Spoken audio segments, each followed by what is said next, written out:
What's up, people? It's your girl Adeola. We're still on the kidnapped girls in Nigeria, and let me tell you, it's about 40 days now and we still don't know where our girls are. Every so often someone would ask me, so Adeola, what exactly is your president doing about these girls? And then I would tell them,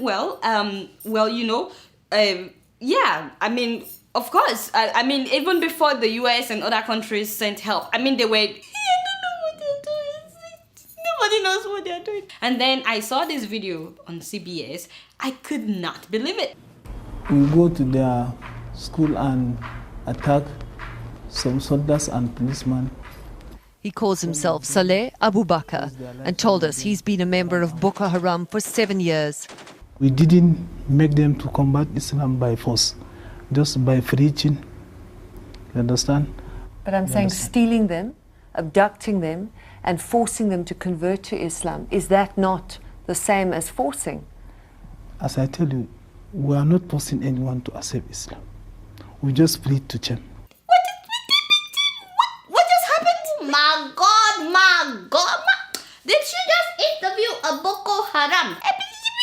One of those who kidnapped our girls? Hold on, I'll be right back. I need some fresh air. Woo. First of all, if that guy is truly a Boko Haram member, because there's also the question of how do we know that he's really a Boko Haram member, because today anybody can be Boko Haram. But if he's truly a Boko Haram member, how is it that foreign journalists can travel to Nigeria, find a Boko Haram member, interview him on camera, and our government cannot find them since 2009? Yeah, you see, there is God. Shebi, Mr. President told us that these people are faceless and that they're like ghosts. What am I even saying? I mean, it's not as if the Nigerian government doesn't know how to find Boko Haram today if they really want to. I mean, this thing is all politics, And what happened to all the Nigerian media companies? Hello, when will NTA also interview Boko Haram? And that is our national television.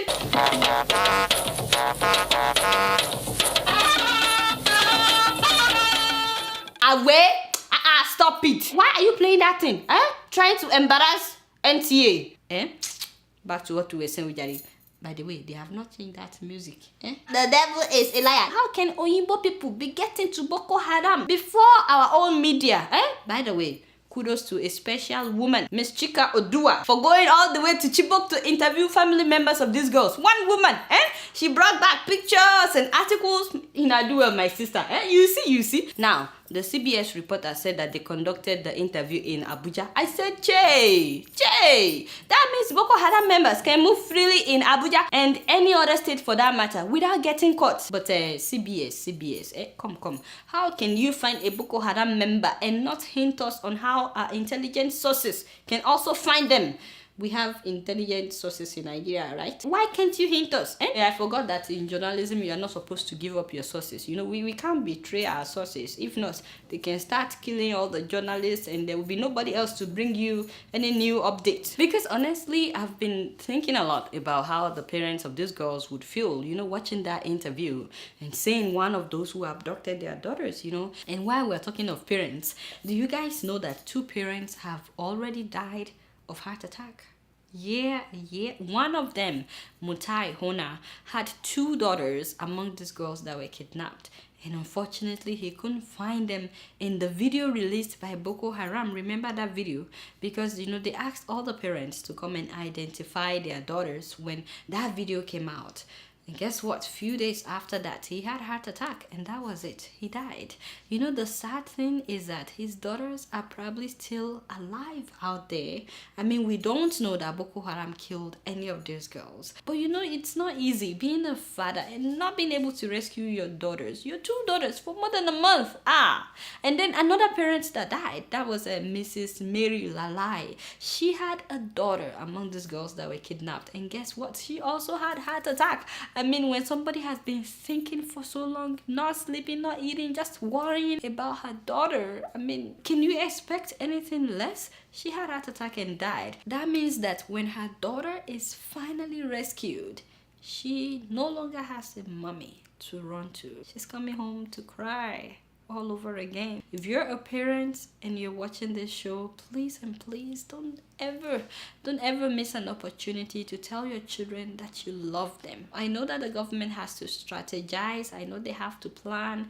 I know that they can't just attack Boko Haram so that they won't kill these girls and use them as shield. But my question is, how long would this take? And do all the parents have to die one by one before something happens? Not only have they abducted the girls, Boko Haram continues to kill people. I mean, just this week alone, there were 2 bomb explosions in Kano. There was one in Borno where they also burnt down a whole village. And not only that, there were 2 bomb explosions in Jos this week altogether, claiming more than 200 lives. More than 200. I'm sure that you've seen the pictures. And I'm sorry that they are very graphic, but this is the reality. This is what we're facing right now in Nigeria. It used to be only in Borno, Yobe, and Adamawa, but now they're killing people in Abuja, in Jos, in Kano.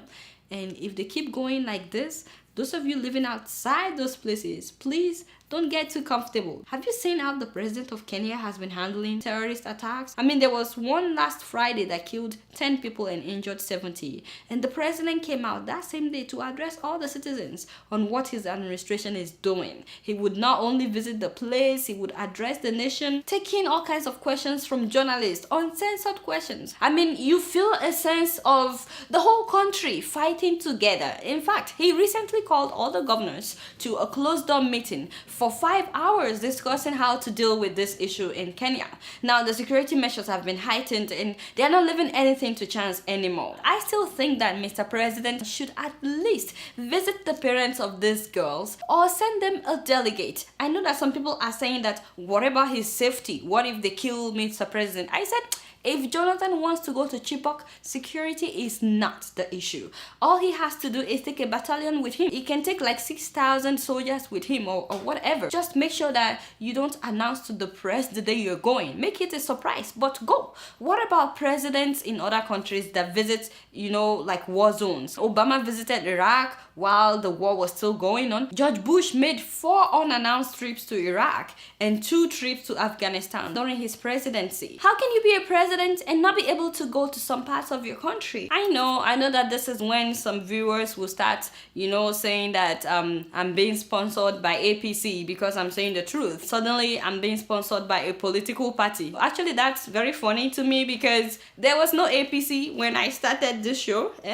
So I'm not sponsored by any politician, either APC or PDP, whatever. All I'm saying is, let the president do the right thing. All these parents need right now in Chibok is just to know that the government cares about what they are going through, and we don't have to wait for all of them to die of heart attack before we would show that we care. Until they find these girls though, I will keep on talking about this issue.